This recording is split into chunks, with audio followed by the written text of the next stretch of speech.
Happy Friday. From my far left, Ms. Beth Garvey, Special Counsel and Senior Advisor, both titles. Robert Mejica, Director of the Budget. Melissa DeRosa, Secretary of the Governor. To my right, Dr. Howard Zucker. To his right, Dr. James Malatras, Chancellor of the State University of New York. And to his right, Gareth Rhodes, who's been working with us through COVID. Today is day 356. Coming up on day 365, just transpose those numbers, almost 1 year. We were anticipating heavy snow in New York. I had my boots ready, my big jacket ready. We've had some snow. We've had some snow on Long Island, but not anything that has been unmanageable for us. They're talking about another snowstorm towards Monday, and we're prepared for that. The snow has had an effect on the distribution of vaccines across the country. It's a nationwide snowstorm. Certain parts of the country hurt more than others, but it has slowed down vaccine deliveries made by the federal government.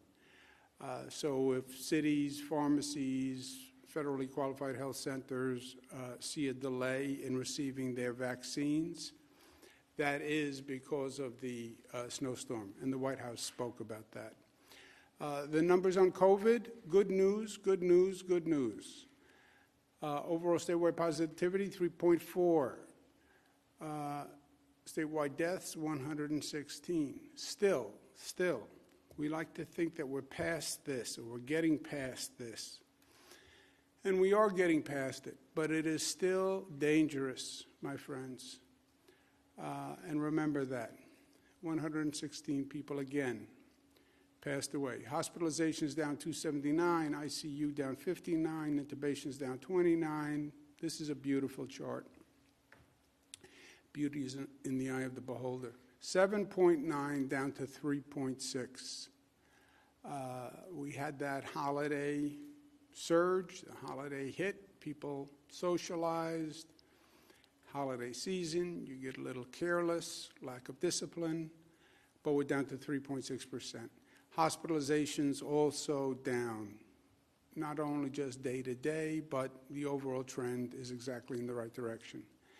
You look across the state for hospitalizations, you see they are down all across the state. 1, 2, 3, 4, that's the range, but they're down all across the state. Positivity, wide variety on positivity, as you see. 2.09 capital region, 0.78 southern tier, which has done a great job, by the way. 4.4, 4.3, but all numbers down. In New York City, the Bronx still highest, double Manhattan, the Bronx. Higher than Queens, higher than Brooklyn, higher than Staten Island. Staten Island has ticked up, but it's the Bronx, and we have to focus on the Bronx. The Bronx is not as bad as it was. As I said, it's now 6.2. It was 7.8, but the Bronx is high, and they're down from 7.8, but that's not good enough. Relatively, they are still high. We have to focus on the Bronx. The Bronx should be the place that gets the most vaccines, the most testing, because that's where you have the highest positivity, and by the way, that's where you have the most vulnerable communities, Black, Hispanic, and poor communities. So focus on the Bronx. Here's the slide that I love, nobody loves. The opening the economy is the red valve, the economic valve. You watch the gauges so you calibrate reopening. Watch the infection rate, watch the hospitalization rate, watch the positivity rate. And depending on those numbers, you open the economic valve or you slow the economic valve. The numbers are all going down. So now is the time to start doing more reopening. If the numbers change, If those dials change, then you close the valve, which we have done a number of times. This has been a constant calibration by data, to what the virus is doing. Virus moves left, we move left. Virus moves right, we move right. Reopening New York City restaurants are now at 25%. They're 50% statewide. They're 50% in Connecticut. They're 50% on Long Island. New York City was closed. New York City is now 25%. In 1 week, we'll go to 35% in New York City restaurants, which is consistent with New Jersey. What's happening now is people in New York City, Staten Island, Manhattan, are going to New Jersey, to those restaurants. So it's not really accomplishing a purpose. So New York City restaurants will go to 35% next Friday. That will be consistent with New Jersey. Connecticut is still 50. Long Island is still 50. We understand that. But we're responding to the data. Obviously, we're more sensitive to New York City because of the density, the concentration, the history. But we're headed in the right direction. We're making progress. If the numbers continue to be good, we'll continue to make progress.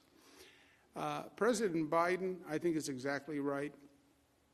I've said this from day one. I respect local governments and their role in education, but schools must open. Schools must open. Vaccinate the teachers.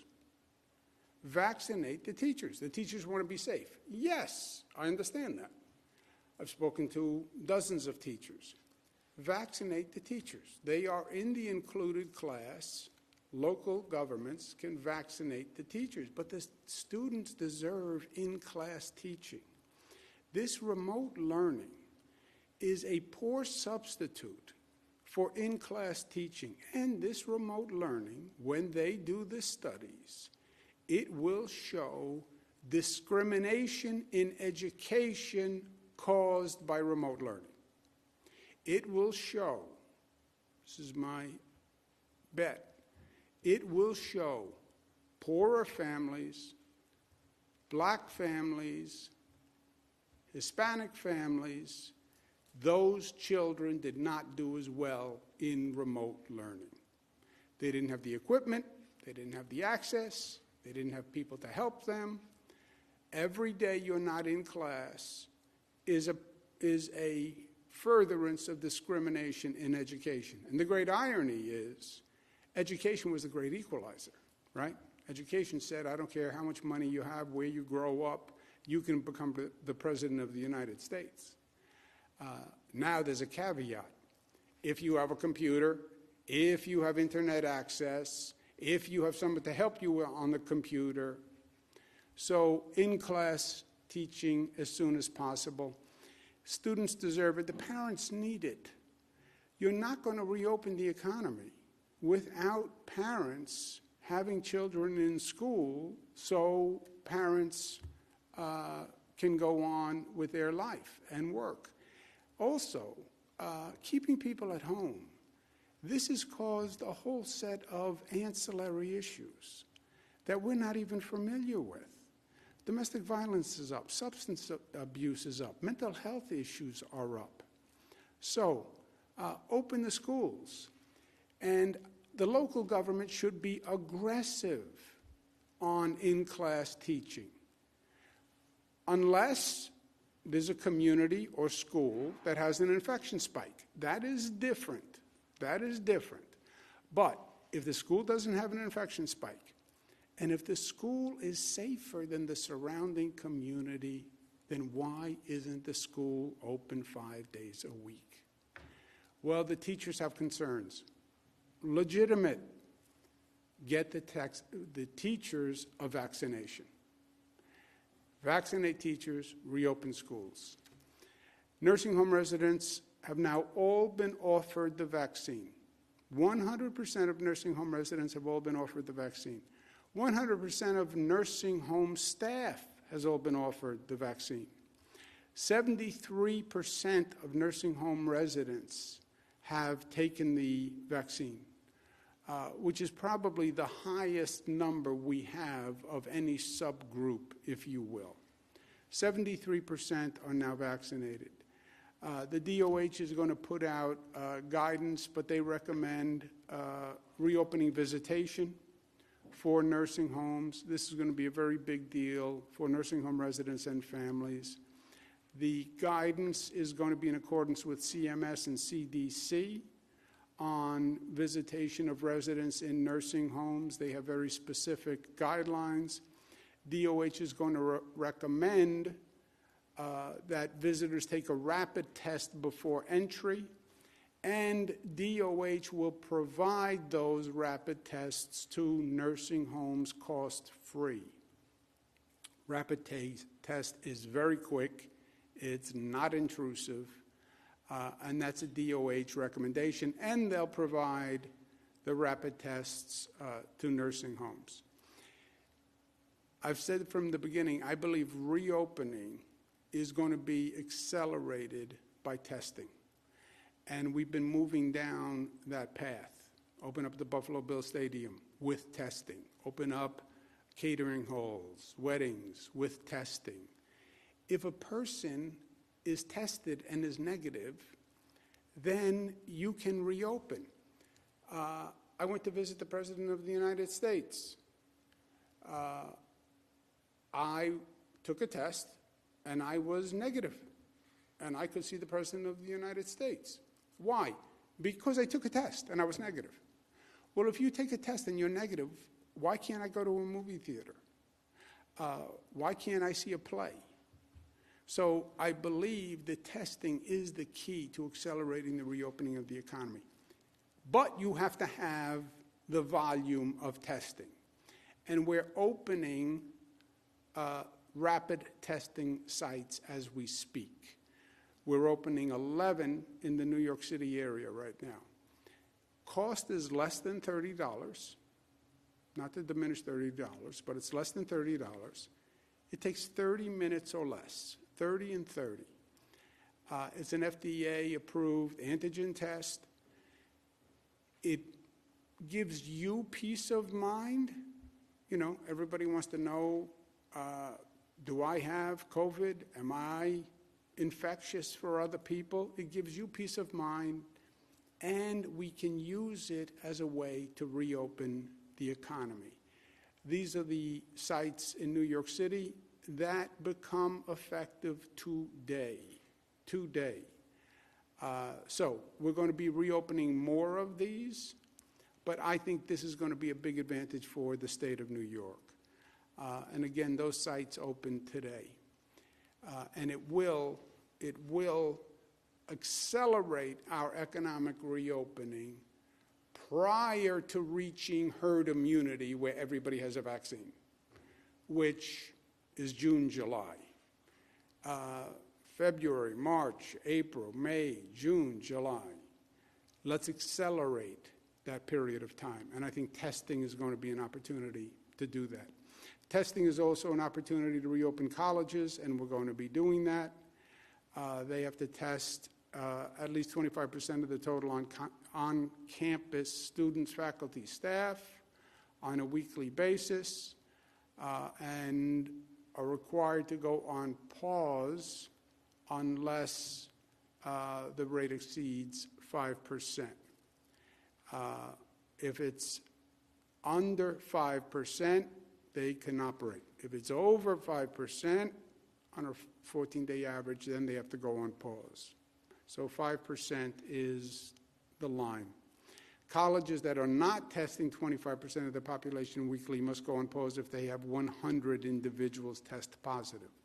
So if a college doesn't want to live with the 100 individual standard, test 25% of your people, and if you're under 5, God bless America. We talk about reopening. People don't tend to think of public safety as a reopening measure, but it is. It is a foundation to reopening. There has been much tumult in public safety, climaxing with the George Floyd killing, and it's been nationwide.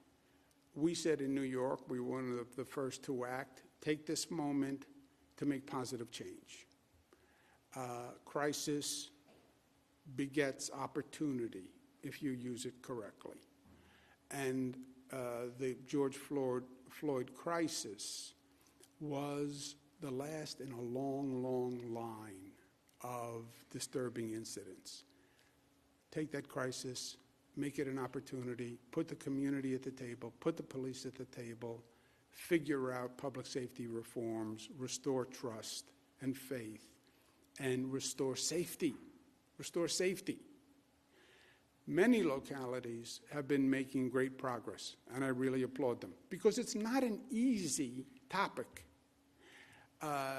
You put 15 people in a room, you're going to have a lot of venting of frustration. That's the way you get past it. If you don't vent the frustration, if you don't acknowledge the problem, you never get past it.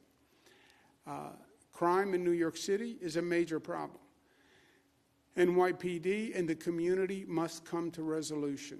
The city council passed a number of bills, and that's a good first step. The mayor, in every city, you need the council and the mayor, and in New York City, the mayor is going to have to act, and they're going to have a passed package, public safety reform plan. It is up to them what they do. And by the way, they're all going to be different.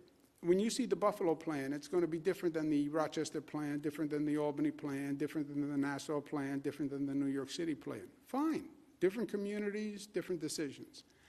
But it's 41 days away, and 41 days moves very quickly.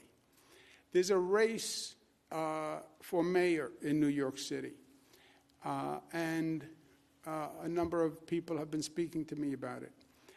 And here's my 2 cents.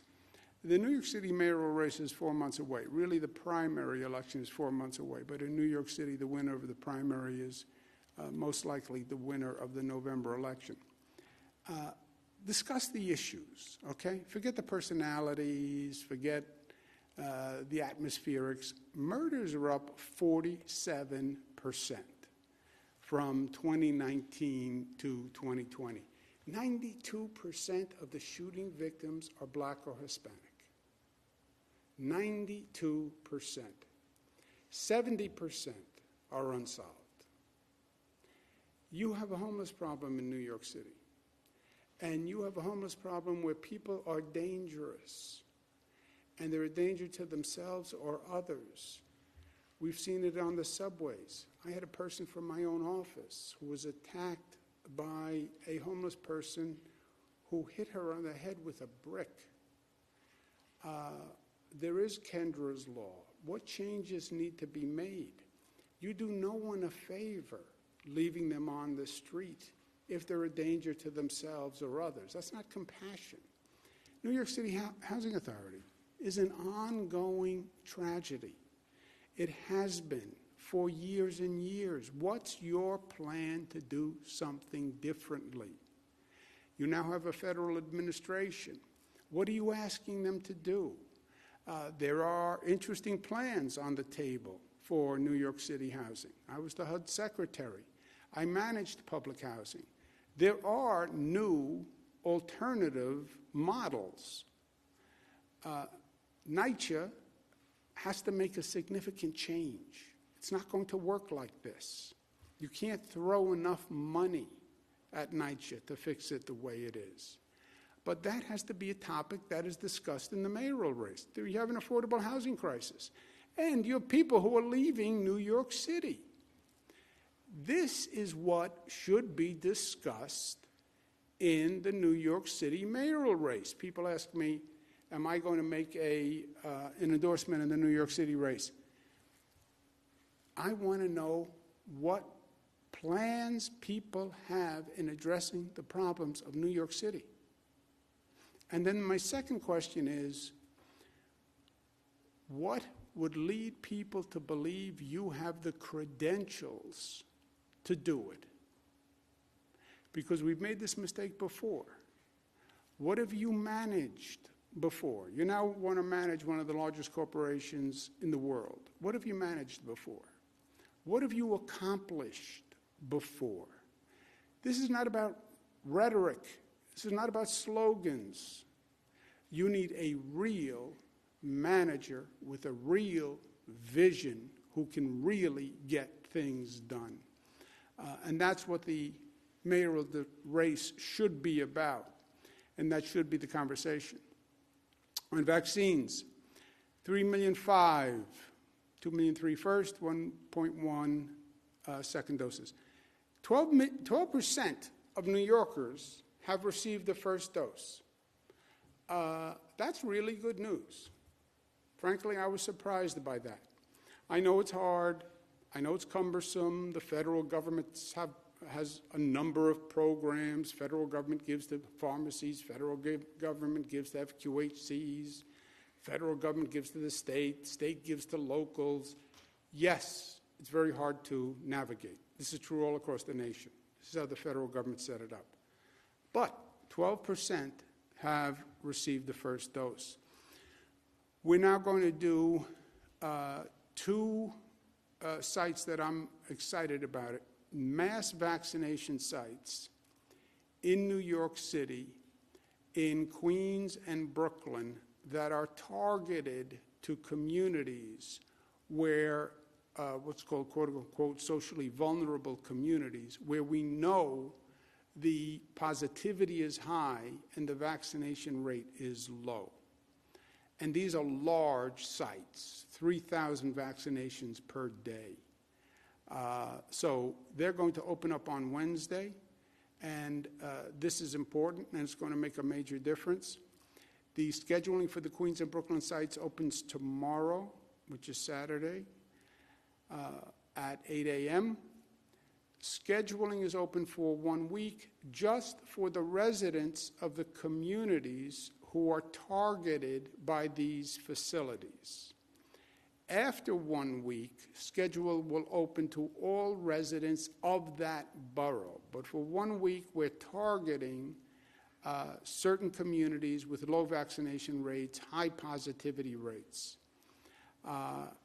And we have that targeting is done by zip code for both the Queens and the Brooklyn site. And these are the zip codes where you can see what the vaccination rate is and why we're targeting these zip codes. 1 week, they have a priority. I'm going to be reaching out to the churches and the community groups and the elected officials. Please get out the word. You have 1 week to make an appointment. You get priority on the appointment, but you have to make an appointment. You have to make an appointment. We're also opening 4 new FEMA sites March 3rd. Same basic concept. Buffalo, Rochester, Albany, Yonkers. Sites again located in socially vulnerable communities with lower vaccination rates. They will open, scheduling will open on Wednesday at 8 a.m. Again, there's 1 week for residents of the zip codes with the low vaccination rates to make their appointments. Thereafter, the scheduling opens to all county residents, which will be March 3rd. So please be aware of that. Please take advantage of that. Please get the word out. And these are the zip codes in those areas that are the targeted areas that need additional assistance. And I'm not going to go through all the zip codes, but you can look it up. Local governments have received significant additional allocations since Joe Biden came into office. Joe Biden, remember the first problem, Trump administration opens eligibility, wide aperture, says, don't worry, I'm going to increase the supply to meet that wide aperture. What happens? He doesn't increase the supply. So now you have 10 million people in New York State chasing 300,000 doses. Joe Biden becomes president. He finds out the cupboard is bare. They didn't order enough vaccine. They scramble quite effectively, and they start increasing the allocation right away. 16% 1 week, an additional 5 the next week, an additional 5 the next week. Over 4 weeks, local governments have gotten 28% more. We then added on top of that an 11% increase because we reallocated from the hospital worker allocation because the hospitals had 8 weeks now to do their staff. And we reduced the hospital allocation for their workers, and we gave it to the local governments so they could focus on comorbidities. The local governments and the county executives I spoke to the other day, they have to review all the distribution sites in their area. And they're not in control of all their distribution sites. I understand that. I'm not in control of all the distribution sites. I understand that. Some are done directly by the Fed, some are done by the state, some are done by the local, some are done by pharmacies, some are by FQHCs. But the local government knows where all these distribution sites are. Look at your county, look at your city, and make sure the coverage and the actual vaccinations are fair by geography and by race.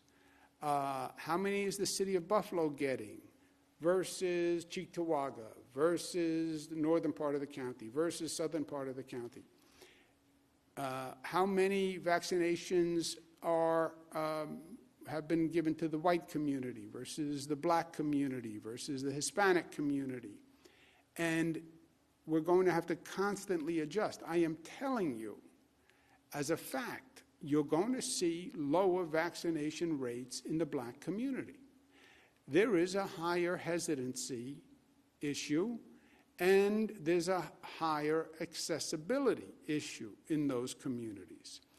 And we have been addressing it directly. We go into public housing, we go into churches, we go into community centers, we have pop-up centers.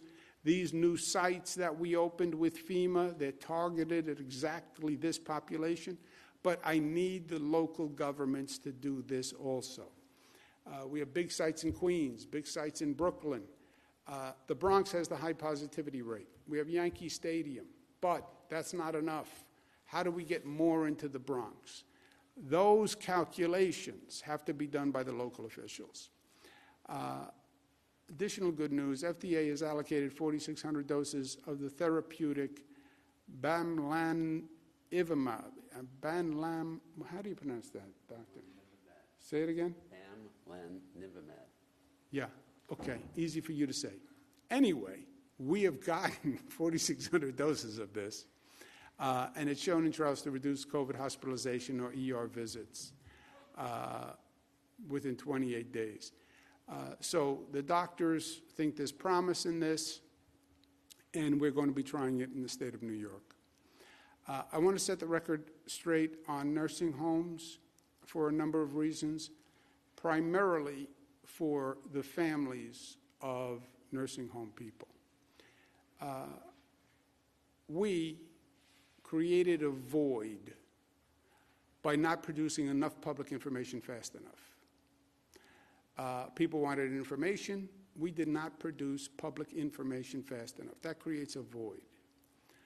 What happens in a void, especially today in this environment, in this toxic political environment? Something fills the void. And conspiracy theories and politics and rumors fill the void. And you can't allow inaccurate information to go unanswered. Twitter, bogus reports become a reality at one point. Social media, 24-hour news stations, if you don't correct it, it gets repeated, and it gets repeated, and it gets repeated, and then people think it's true.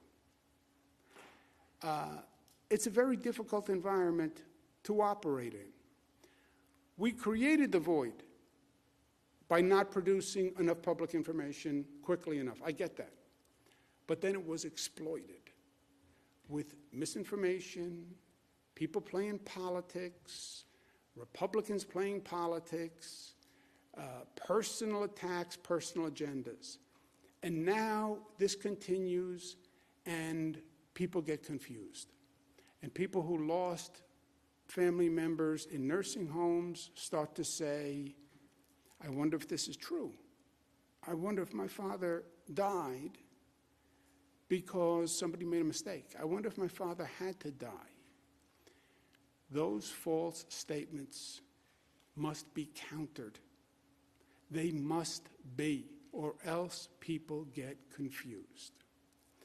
No one has a right to spread lies or misinformation that causes pain to families. I understand politics is a nasty business in this environment. I understand people lie. I get it. I get it. I live it every day. But this is different.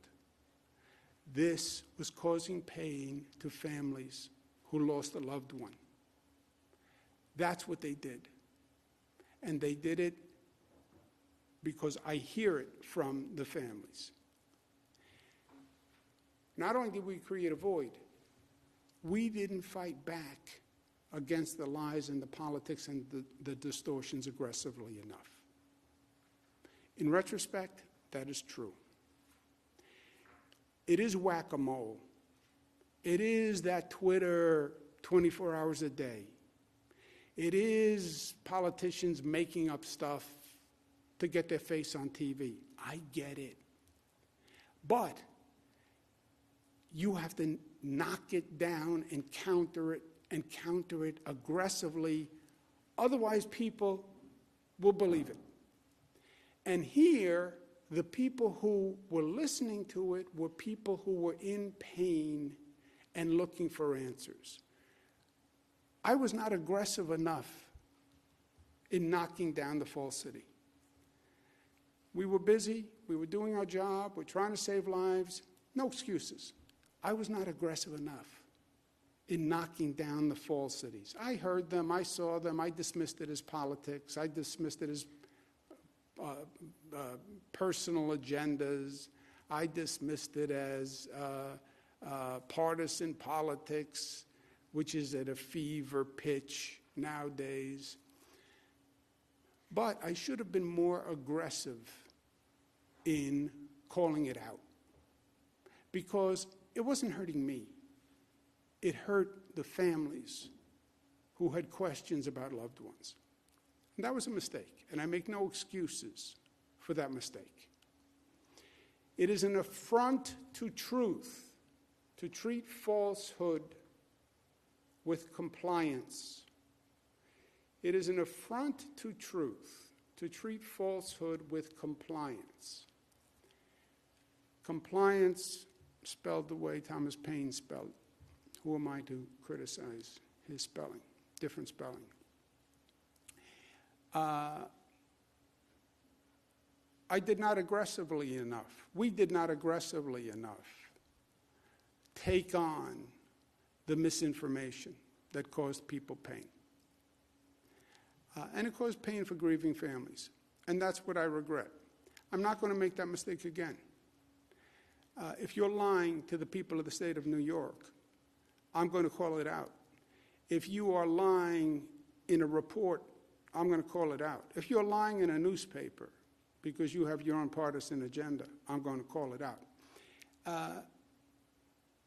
I said to the people of the state of New York when I was first elected, I'm here to fight for you.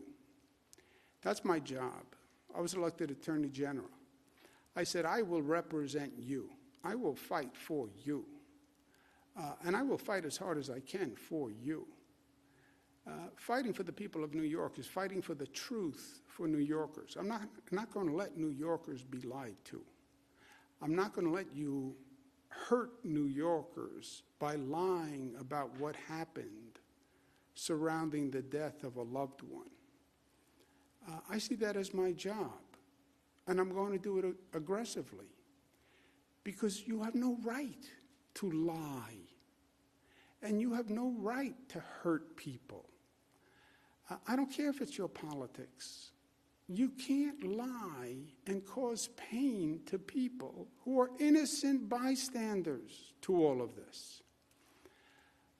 So I'm going to take on the lies and the unscrupulous actors, especially when they cause pain and damage to New Yorkers. I should have done it before. and I should have done it more aggressively. There are facts. There are facts. And I've gone all through this terrible situation with the facts. And there are facts that I want nursing home families to know specifically. Because I think the facts will help resolve questions about how a loved one died. Remember what happened here. Loved one died in a hospital, in a nursing home. You didn't even get a chance to see them. You didn't get a chance to talk to them. Being in a nurse, having a person in a nursing home is a terrible situation to begin with. That they need a level of care that you can't provide. And then you can't visit, you can't talk, and then you know that there's COVID in nursing homes, and they're vulnerable, and there's nothing you can do. The powerlessness that you have. And then they died. And you don't even have closure. There was no goodbye. There's no funeral. There's no hug. There's no kiss. I mean, it was a horrendous situation. It is a horrendous situation. You want to talk about the spring? 116 people died yesterday. 100 people will die today. This is a horrendous situation. But I want you to have the facts, because I don't want you to have more pain from this noise. All the information that the state put out about all the deaths, hospital deaths and nursing home deaths, from day one. This is how many people died in hospitals. This is how many people died in nursing homes. Total deaths, the same number. Well, how many people died in a nursing home but were first in a hospital? How many people died in the hospital but who were first in a nursing home? How many people do you presume died after they left the hospital? How many people do you presume died after a nursing home? I understand many questions, but this information of total deaths was provided always. We get a request from the Department of Justice in August. With other Democratic governors only, by the way. Nursing home deaths happen nationwide. Democratic states, Republican states. We get a request letter from the Department of Justice. Same day, just Democratic governors. Okay, I guess that was coincidental. I guess that wasn't political by the Trump Justice Department. We provided the Department of Justice with truthful information in our response. It is a lie to say any numbers were inaccurate. That is a lie. Total deaths were always reported to nursing homes and hospitals. New York State legislators requested information. Yes, they did. We said we would pause the state legislature's request because we gave DOJ precedence. True. We paused the state request, and we told them that we paused the state request. They were told, and they knew, and we gave DOJ precedence. Yes, because that's how it works. Federal DOJ gets precedence. Well, some were offended that they weren't given precedence. I understand they are offended. DOJ takes precedence. I'm the former Attorney General, a former Assistant District Attorney, former Cabinet Secretary. The federal DOJ takes precedence over a state legislator. That's true. They find it offensive. I'm sorry, but that is true. I've spoken to the legislative leaders, and we agree that we're in the midst of dealing with a real pandemic. We have a lot going on, and we have to put the politics aside and move forward and have a more constructive dialogue. But I said to them, I'm not going to allow people to lie to the people of New York without answering them, because I'm not going to allow the grief to be aggravated. I'm not going to do that. I have a very thick skin. I don't know if you can see it. I don't really care what people say about me. I get politics. I agreed to this nasty business because I believe I can do good things. But I'm not going to let you do nasty and cruel things to New Yorkers. That goes against my oath, and that goes against who I am. I'm not going to let you lie to them. It's cruel to lie to a person who's looking for closure on the death of a loved one. And not only was it cruel to the grieving families, it's cruel to the public health professionals who dedicated their lives to public health service. I have public health officials here who could be making millions of dollars in the private sector. Millions. These are some of the best professionals you can find in this country. They are working 7 days a week, 24 hours a day. They don't deserve political attacks and unfounded, unscrupulous attacks. It was untrue, it was unfair. And also, you suggested to the people of the state of New York that they're not getting the best guidance. That's a lie. And you do it with no information, and you do it with no credential, and you do it with partisan politics. New York follows the science and the data. New York has the best health minds in the country who are doing this. And they talk and advise with the best health minds in the world. Our health commissioner is Dr. Howard Zucker. I've worked with a lot of people, federal government, state government, private sector.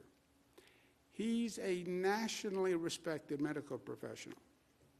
He is a doctor and he is a lawyer, which is an extraordinary combination. You don't see it often.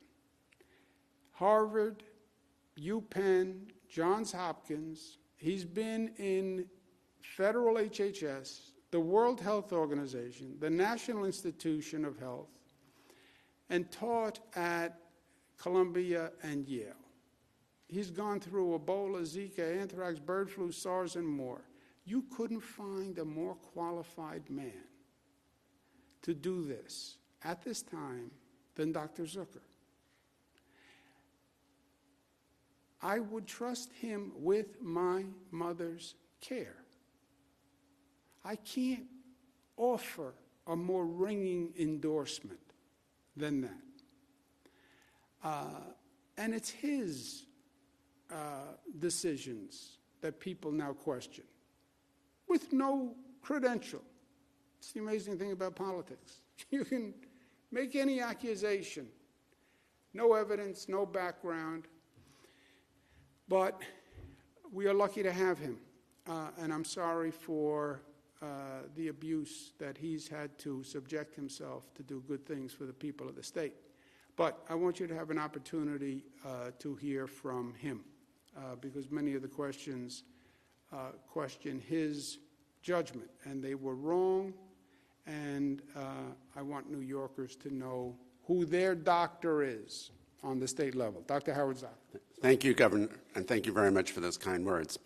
You know, I have thought about this a lot, and we all have, about the March 25th memo and all the decisions that we have made about the pandemic. So let me give you some background and perspective here. You know, as a doctor, it's in my DNA to always ask myself whether a decision was correct. You play it over and over again in your head. You can ask your doctor, they're going to tell you the same thing. They'll say that you think about every decision and you play it back that night and the next day. But you can only review the decision with the facts that you have at the time. And with the facts that we had at that moment in time, it was the correct decision from a public health point of view. So what are the facts? Let's look at them. It's very important to do so. Firstly, hospitalizations and ICU. The modeling said that there was going to be 140,000 COVID patients, including 37,000 in the ICU here in New York. The COVID hospital rates were growing at a staggering pace, doubling every 3 days. Every 3 days, when we looked at those numbers, every 3 days they just kept going up and up. We were running out of ICU bed capacity. And these numbers are frightening numbers. And so one should look at this from a practical point of view. So let's put this in some perspective. New York has 50,000 beds total in all of the state in the hospital. We have just 30,000 of those downstate, where the problem was primarily concentrated. We had 84,474 New Yorkers who went through the hospital with COVID from March 25th to May 10th. Now, this goes back to my experience as an ICU director. You know, as an anesthesiologist, as an ICU physician, as a cardiologist, I literally saw this picture in my head of the National Guard squeezing an ambu bag attached to a breathing tube for a patient, obviously intubated, working in shifts to keep people alive. This is what happens, and the image of just all of these beds filled with individuals lying there with a breathing tube and someone squeezing a bag to keep them alive. That's what happens when you have 37,000 patients intubated. I'm telling you from experience, it's frightening. For anyone who thinks that these models were an exaggeration, I suggest you go back and look at the great influenza before we had some of these medical technologies back in 1918. Or better still, we could just go and look at Italy on the television every day back at that time. And they have a sophisticated healthcare system. So the question is, what does one do? You protect the entire healthcare delivery system to save lives and to flatten the curve. And remember what the goal was and still is, to flatten the curve so that you can accommodate the influx of ill patients into hospitals and also to decrease the number of cases as well. And that's what happens when you flatten the curve. You need to protect the healthcare system by balancing the patient load. People die if you cannot get them into the hospital, or staff are overstretched as a result of those numbers. It was also important, and as important, and still is, to protect the nursing home residents. So how do you do that? Well, if people are in the hospital and they don't need to be in the hospital, you send them home, right? Everyone knows that you would not want your relative, you would not want them staying in a hospital if they were ready to go home. I don't know how many times people said to me when I took care of patients, can we go home? Can he go home? Can she go home? Right? You want them to go home. You don't want to risk a hospital infection. You don't want to risk all the mental health effects of having someone, particularly those who are elderly, stay in the hospital. There are a lot of issues that happen. I remember when my own dad was in the hospital when he was elderly in the 90s, and all the effects of having someone that age lying in a hospital bed with him trying to climb out of the bed and all the confusion and all the issues that happen. There's an old doctor adage, which is the worst place to be when you have recovered is the hospital. So where is home? Well, for these residents, it's the nursing home. Right? For others, it's going home, it's going back to your family, your relative, your loved ones, your friend, and and many people just home alone. Those are the facts of the situation. Go home when you're better. So how do you do that, right? This is the big question. How do you do that?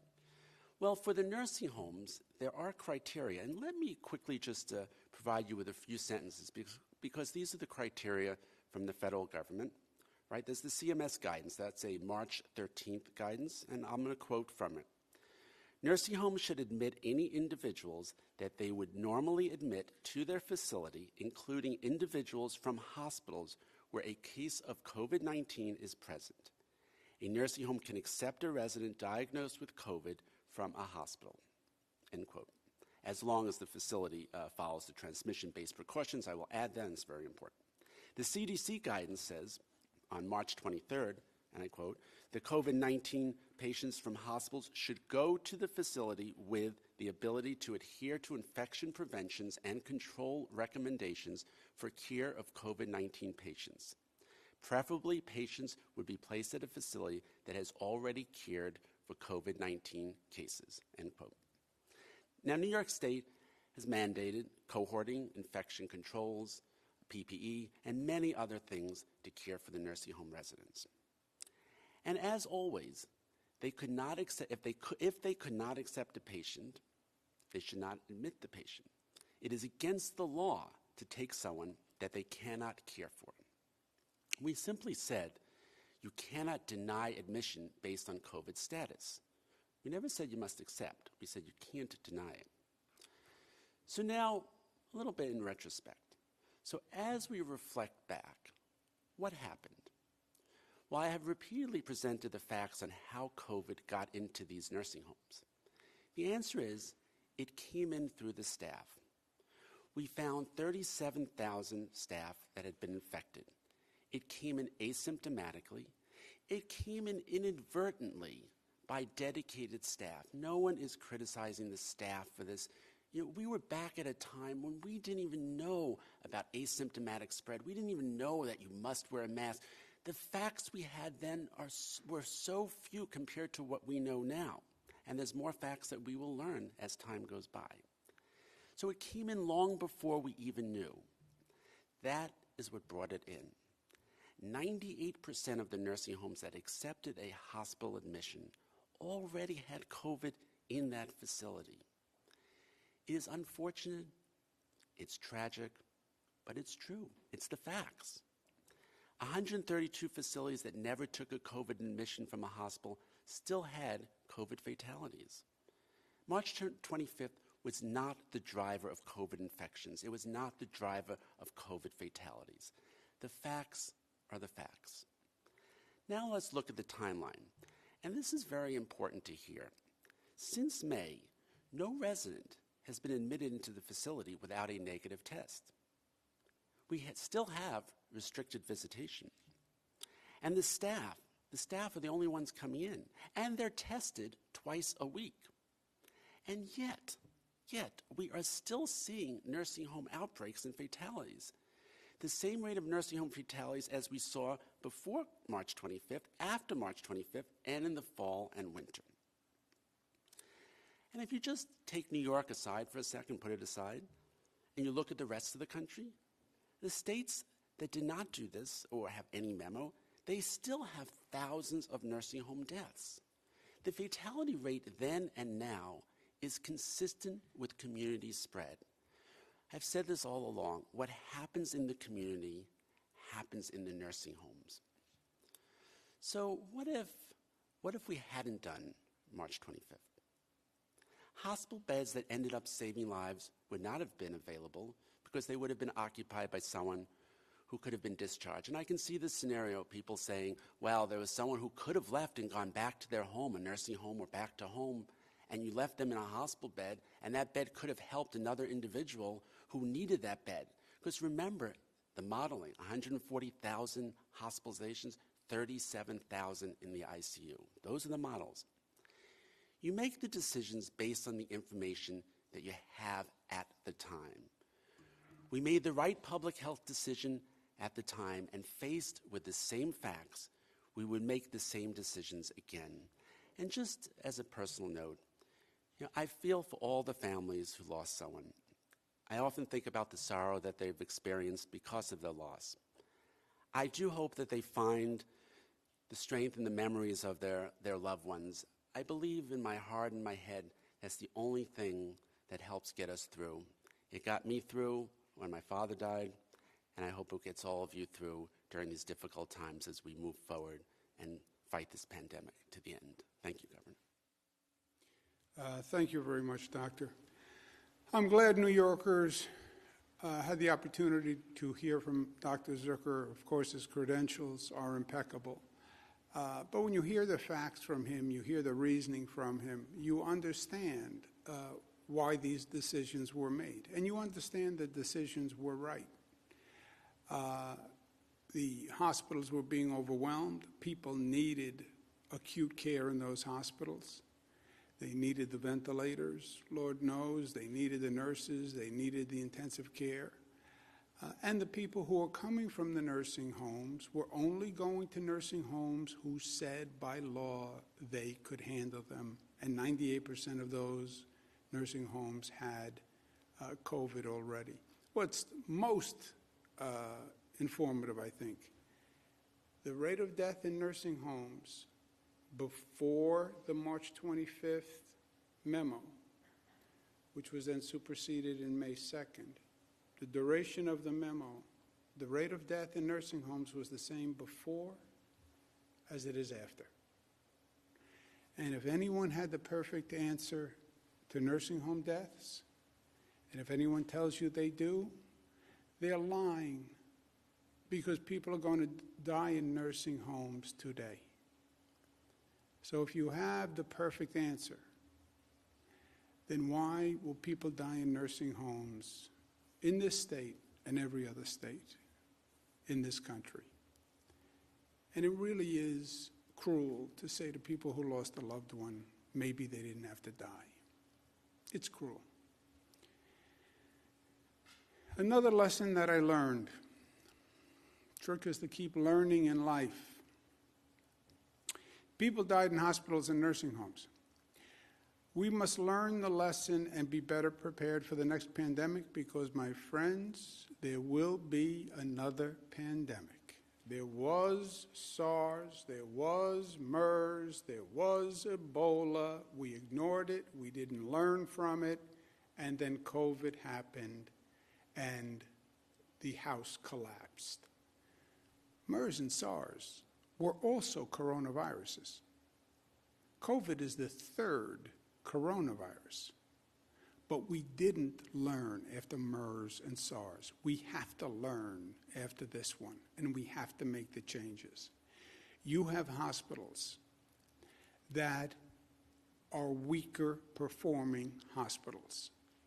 We know that because we just put the hospital system through a stress test. And you saw which hospitals stood up and which hospitals faltered. That is a fact. Try to shore up the weaker hospitals. But in truth, when you look at the list, we've been trying to shore them up for a long, long time. More, create a redundant system so you have a strong hospital system backing up the weak hospital system. So when that weak hospital collapses on the surge, you have a backup, strong hospital system. Second, we have to reform the nursing homes. They were only supposed to take patients if they could. If they could. And that was by law. It's not a moral obligation. It's by law, if they were prepared to handle them. Nursing homes need more and quicker staff and resident testing. As Dr. Zucker said today, which he said to me many times before, and therefore I said to you many times before, COVID came in to the nursing homes from the staff. They got it at home, they got it in the grocery store, they went to work, and they brought in COVID. COVID came in from the staff because we didn't even know there was anything such as asymptomatic. All the federal experts told us the opposite. And we didn't have any testing. So there was no way to test them. We have to fix that. Staff has to have more protection. They have to have more protective material. We have to have surge staff available, because you can't ask a person in a nursing home to work 7 days a week, 14 hours a day under this stress. A nursing home has to have surge staff availability. They have to have a PPE stockpile, because if you try to buy PPE once a pandemic hits, it's too late. We sent planes to China to buy masks. Have the stockpile now. More isolation rooms, so when a person has a disease that might be contagious, you don't know what it is, you have the ability to isolate. More staff training, more family notification so families can get through to their loved ones, and more regulation on the use of funding. Taxpayers spend a fortune on these nursing homes, and the funding should be going to the facility and the patient care. These are not designed to be businesses and money-making machines, right? This is dealing with the public. We should regulate of the funding that we give these nursing homes, how much goes to funding for staff, salary caps for management, which I proposed years ago, and they wouldn't pass, because that's just another way of taking money out of the nursing home, and have a limited profit margin. You can't say to a nursing home, either you can buy new beds or you make more money. Either you can hire more staff and help people or you make more money. Either you buy a new TV for the patients or you make more money. If they're in the for-profit business, they're going to choose make more money. No. Here's how much money you can make. Everything else has to go into patient care. I'm going to propose that nursing home reform agenda today in my amendments to the New York State budget. I will not sign the budget without this nursing home reform plan, period. And I mean that as New York tough, smart, united, disciplined, loving. I want to say to Dr. Zucker and all the health staff, thank you for a great job. I'm sorry you have to do it in a lousy political environment, but that's where we are. I'm sorry that you had to deal with COVID. I'm sorry that you had to deal with the pandemic. I'm sorry that you had to miss your family working 7 days a week. And I'm sorry that you have to be abused in the partisan politics of the day. We should have provided more public information sooner. Yes, no excuse. We should have been more aggressive in fighting the misinformation. Most people would not say that one of my errors is lack of aggressiveness. But in truth, I was not aggressive enough in fighting back against these crazy political theories and these crazy political opponents. I have developed an immunity to them, right? You have to remember I went through this with Donald Trump. It started with Donald Trump, started this whole nursing home thing. And it was the Democratic governors in the Democratic states. I've become immune. The local politicians, who's running for this, who's trying to get their face on TV. I'm immune to that. But that's not who paid the price here. It was the nursing home families who were confused. And that's Thomas Paine. Complacence. I was complacent because I thought the attacks were just against me. I was wrong to be complacent. The attacks were against Dr. Zucker and the healthcare team and the administration. I was wrong to be complacent because then New Yorkers said, oh, does the healthcare team really know what they're doing? And I was wrong to be complacent because then the nursing home family said, maybe something happened that we don't understand. And that aggravated the grief that they were feeling. So I take responsibility for all of that. Because I take responsibility for all of it, period. Whether it's Dr. Zucker in the health department, whether it's Jim Malatras at SUNY, I take responsibility. That's what I think the people of the state of New York deserve. But I'm not going to be complacent or complacence, even the way Thomas Paine spells it. Let's take some questions. Thank you, Governor. If you'd like to ask a question, please use the raise hand function at the bottom of your window. We'll take a brief moment to compile the Q&A roster.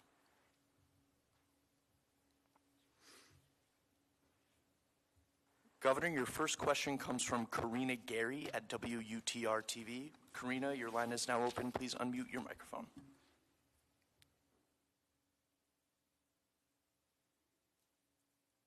Hello, Karina, please unmute your microphone.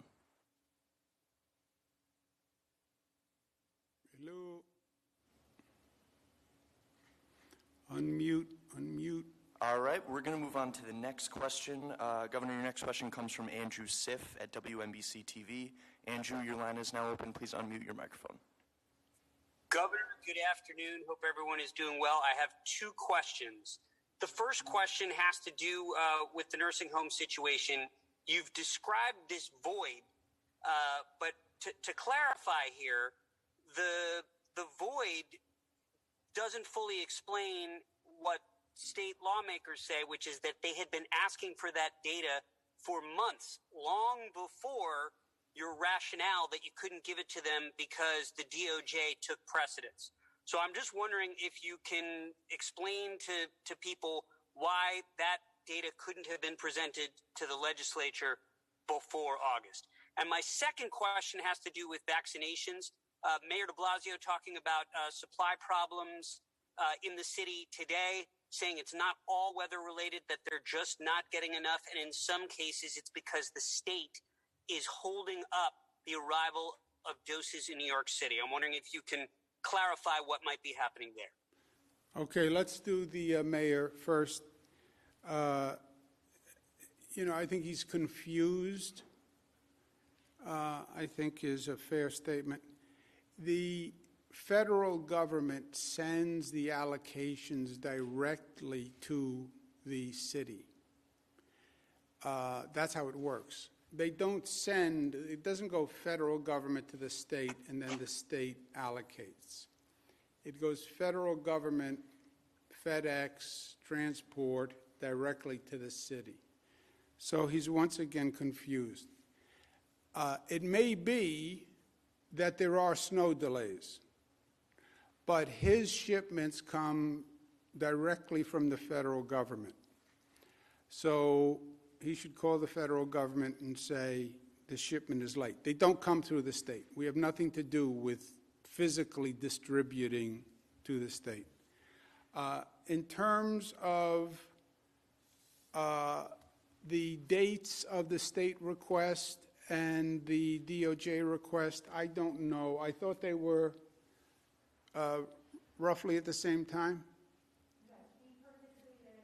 Extensive testimony was delivered August 12th by Dr. Zucker and other officials as part of a legislative request. They had a very lengthy public hearing, and the request was a follow-up to that hearing in August. If there are other requests that predate that, we're happy to go back and look.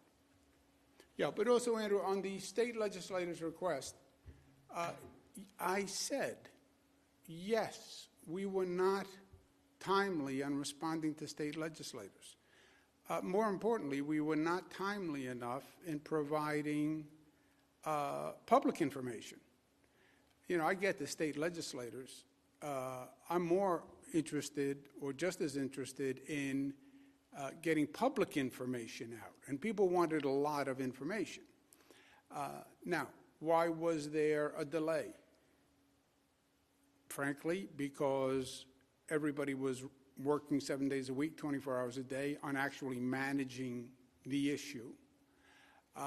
And all these requests take time. Every time you get another request, you have to go back to the nursing homes, you have to put together information, you have to make sure it's right. So there was a delay in providing public information. Once there's a delay, then people say, oh, I wonder why they're not providing the information, and they come up with theories. Or just you create a void, and then people can add their own theories, right? So Donald Trump adds a theory, everybody adds a theory, and it's a distraction from their issue in politics, right? Anyway, we'll leave the politics out of it. But I said to the state legislator, yes, we were slow in responding to you. And we told them we were slow in responding to them. And just to be a little hyper-technical, we told them, and they implicitly agreed to the delay. And I'll tell you why you know, Andrew. Because your follow-up question would have been to the state legislator, well, when you didn't get a response, did you send a demand letter? Did you say, I'm going to subpoena the information if you didn't get it? Right? So it was an agreed to delay, right? But I said to the legislative leaders, yes, I understand state legislators are offended in not getting the information. I get it. And we have a lot of work to do, and I want to take the tone down, and we have to do a budget, we have to do vaccinations, we have a lot of important work to do together, and that's what we should be focused on. But also, Andrew, they had all the numbers. There were only, there were two basic numbers. How many people died in hospitals and how many people died in nursing homes? Well, we want subsets of that. Okay, but they had the basic numbers all along. Next question. All right, Governor, next up we have Peter Haskell from WCBS 880. Peter, your line is now open. Please unmute your microphone.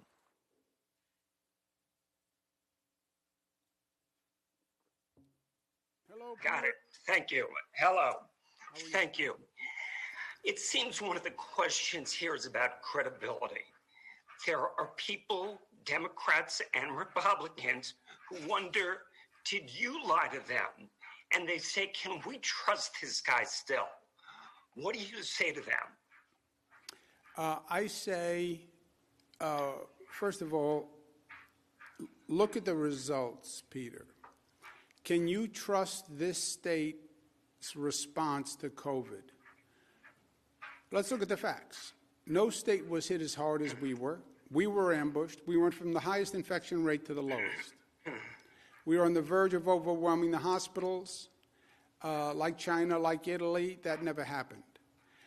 We never wound up in the situation that California is in today. New Yorkers did a phenomenal job. Dr. Zucker did a phenomenal job. That is all a fact.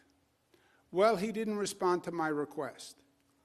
Yeah, well, he told you he wasn't responding to your request. It's not a credibility question. I said, no, I'm not answering your request now. I have a lot going on. We're managing the pandemic. We're responding to the Department of Justice. I said no. It's not credibility. Now, they didn't like the answer, no. I get that. But that's not credibility. So I might get a second chance. Do you know what I'm saying? Is Jack here? Shh. Shh. Peter's on the phone. Go ahead, Peter. Can you still hear me? Yeah. I mean, the fact is, you were asked about nursing homes over and over again during these briefings. So, did you not know the information, or did you choose not to share it? I knew the information that I gave you. Total number of deaths in hospitals, total number of deaths in nursing homes. And Peter, that's what I was focused on. Frankly, I hadn't even heard a lot of these concepts. Well, how many did a nursing home presume dead? I never heard of the concept of presuming someone, presume a cause of death. How many were in a hospital but then went to a nursing home and went to a hospital? I was not focused on any of that. I sat here every day. I give the total number of hospital deaths, total number of nursing home deaths, and those were the relevant numbers as far as I'm concerned. Well, state legislators didn't get the information. Yes, Peter, I am telling you, they did not get the information. Also, I'm telling you, ask them to send, they did not call up or send a demand letter or send a subpoena. I think they were actually right. And I think they were actually fair in saying, we understand you're in the middle of managing a pandemic, and you have to deal with DOJ sending letters to Democratic governors, so we'll pause on the information, and they come back in the legislative session in January. So I think they were actually reasonable. And I think the leadership was reasonable. I think you have some members who say, we should have had the information when we wanted it. Yeah, I understand that those were, some people feel that way. But to them, Peter, say, well, then why didn't you send a demand letter? Why didn't you send a subpoena? I mean, if you really wanted it, that's what you would have done, right?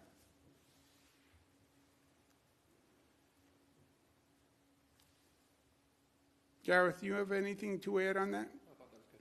Thank you. Okay, next question, operator.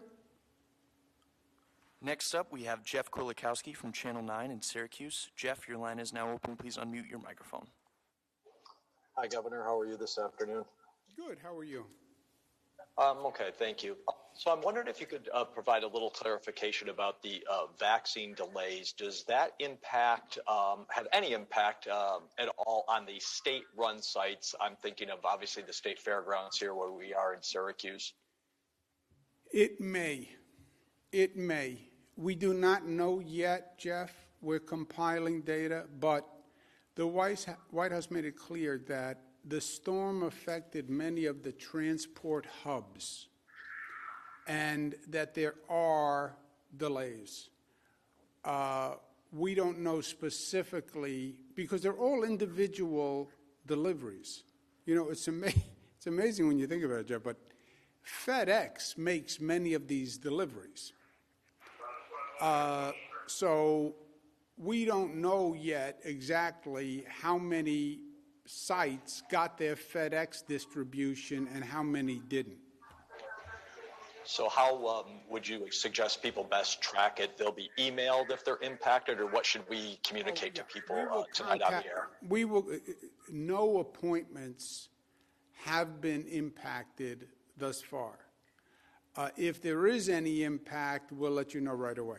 No, there hasn't been any impact yet, right? Correct. I mean, a lot of these sites are still using the weeks 1 through 9 allocation, and the weeks 10 allocations are the ones that have been delayed, and those are coming in slowly. Some have come in, many have not. But for the state sites, we're still using that weeks 1 through 9 allocation. So those appointments are still ongoing. If there is a delay, we'll notify people immediately, of course, and they'll just be postponed, not canceled. And just one last point, there is a CDC call today at 2 p.m. So if we get any additional information from the CDC at 2 o'clock, we'll put out a press release immediately following and make sure all the local governments are aware of any change in this situation. Next question, operator. Governor, next up we have Karina Gary from WUTR-TV. Karina, your line is now open. Please unmute your microphone. Hi, I'm so sorry about that earlier. That's all right. Welcome back. It happens. Thank you. So I'm actually going to veer off from the nursing homes. I've actually been contacting your office for a little bit about the New York 22nd congressional race.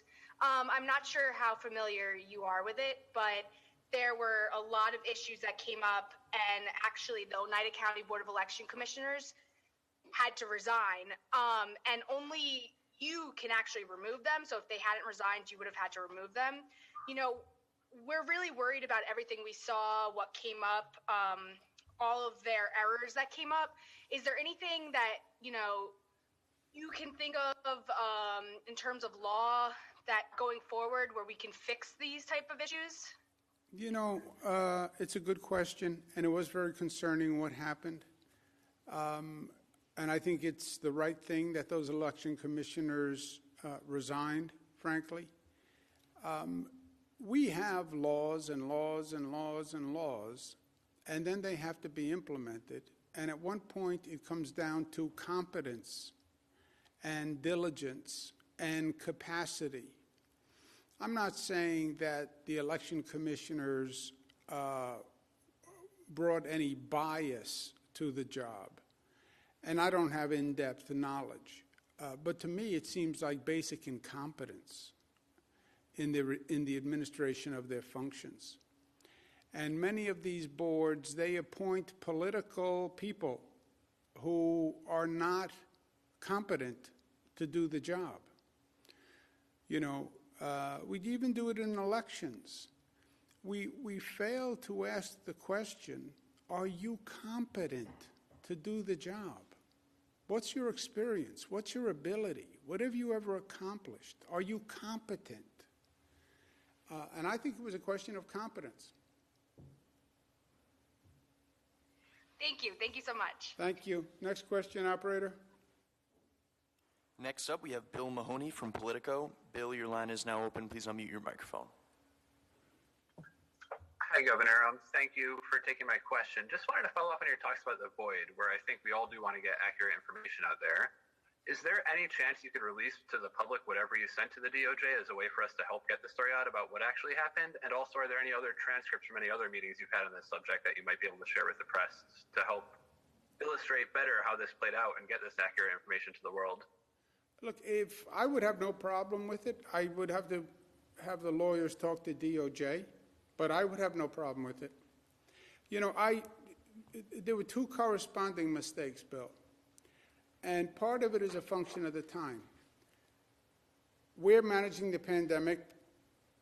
You guys want information. Information takes time, which I think you don't appreciate. And information takes time from the same people who are managing the pandemic, right? You ask a technical question, they have to go to the people at this table. Because the situation is moving so fast, except the people at this table are day-to-day involved 100%. So that's not an excuse. It's an explanation, but it's not an excuse. We did not provide enough public information. And by the way, in this situation, I don't know that you could ever provide enough public information, because one set of questions begat another set of questions. But we did not provide enough information. That's one phenomenon. Second phenomenon, okay, now there's a void. The politics is intense and miserable and personal. Donald Trump himself started this.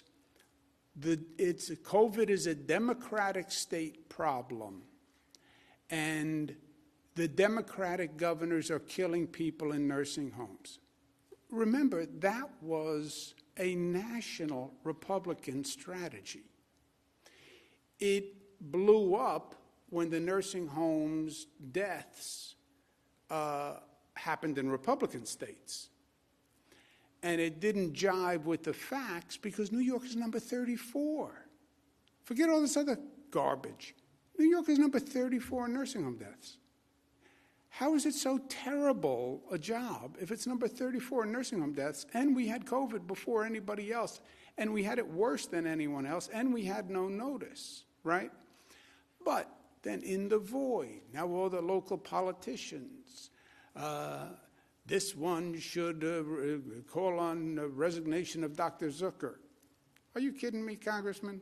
You didn't have a congresswoman who is anti-Semitic and asks for execution of Democrats.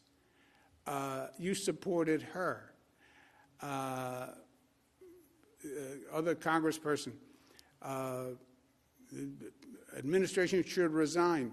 You were part of the insurrection at the Capitol where people died. I mean, but it's all this political toxicity, and then you get some people who have a personal agenda. Some people who have had a long-term problem with this office, which still goes on, where we believe there was unethical, if not illegal, activity. And that continues. So now you have that in the mix. But that all fills this void. Now, you could say, Bill, because you've covered this a long time, well, that's just another day in politics, right? Accusation, cross-accusation, You did this, I did this. That's just another day in politics, right? That's mudslinging. That's why people are disgusted with the whole thing. Yes, but, and there's a big but here, and this is why I made a mistake being complacent, and this is why I'm no longer going to be complacent. It wasn't the normal political back and forth. You had a different audience. The audience were the grieving families of nursing home victims. That was the audience. And it wasn't just the normal back and forth with you as a reporter and tweets and this garbage and that garbage, which I do dismiss, to tell you the truth. I don't even read Twitter. I do dismiss it. And I've always dismissed it because it's so obvious and transparent and disgusting. But there was a different audience. And now I have people who lost a loved one saying, I don't understand. They're saying my father could have lived. I don't understand. They're saying my father only died because somebody came from a hospital, from a nursing home, and brought COVID into the nursing home. And they're getting pieces of information, and they're listening to some of these real zealots spin these tales. And you look at the partisanship bill. But for a couple of exceptions where it's personal, it's all partisan. But the audience was different, and my complacence was wrong. I should have tamped down every attack because the audience hearing it didn't know that this is the normal political garbage, and it hurt them. That's what I feel badly about. I also think it's terrible that they attack the health department and Dr. Zucker, but that's just the normal ferocity in this political moment, right? But all this said, I am not going to be complacent anymore. I'm not. If there's a untrue, I understand there are newspapers with partisan agendas. They make it clear. I know, but some people still read those newspapers and think they're newspapers.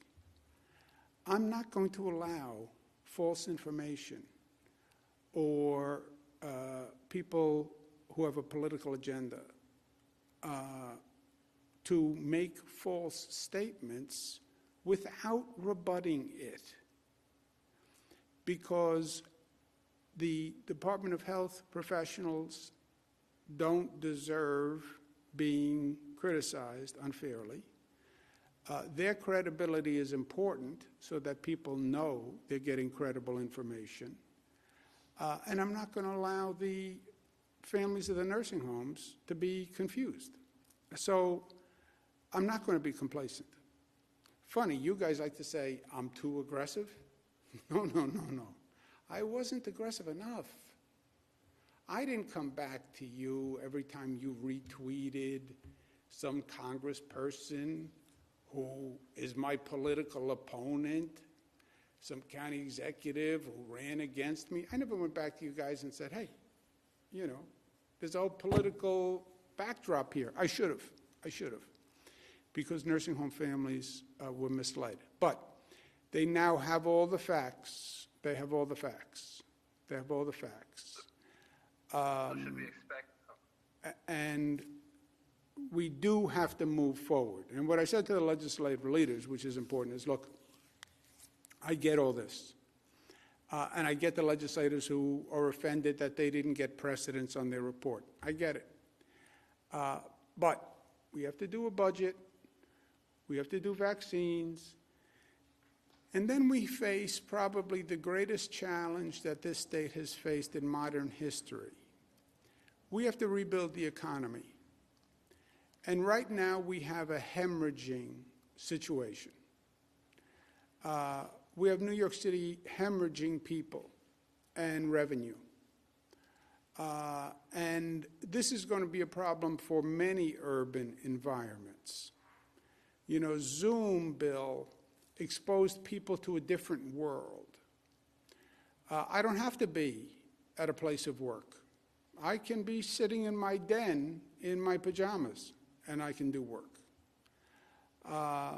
Well, but if you're not in an urban environment, if you're not in a city, you can't go to a play, you can't go to a museum. I don't want to go to a play or a museum now anyway. And I'm going to watch what happens with this virus before I walk into a crowded ballroom. So this is a very precarious time for this state. And we have a lot to do. And that's my job. And that's what we're focused on. Fight the pandemic, get those vaccines out the door, rebuild New York, and in the midst of it all, get that budget done ASAP.